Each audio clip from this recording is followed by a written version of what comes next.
The LTK platform is continuing to expand, and this time on the web. This month, we're adding LTK search to shop.LTK.com. This is a move to attract consumers who are not yet influencer lovers, but are intent-driven shoppers. So as a creator, this is good news for you. This means that they're going to be attracting people who want to shop, but don't yet know you. So with the search feature, be sure that you have optimized your content to be found, dated, and followed. What I mean by that is make sure that your captions are telling more about the fit and function of what it is that you have featured.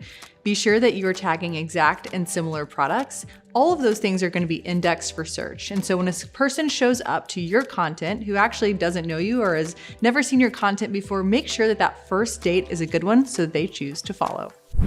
As we optimize the LTK app and LTK web, you're going to notice that a lot of your new followers have actually found you through our own property.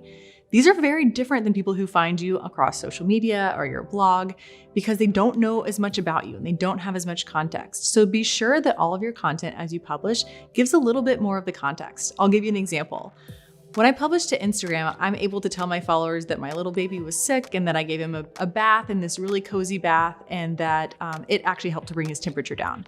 But when they find me in the LTK app, all they see is a bathtub and a baby. So I need to actually be sure to share more information there as if that's the only place that they are going to see that piece of content and that they're going to have no further context. Remember that you're building trust and a relationship with followers in the LTK app, and probably your new followers don't have the context that your old followers did.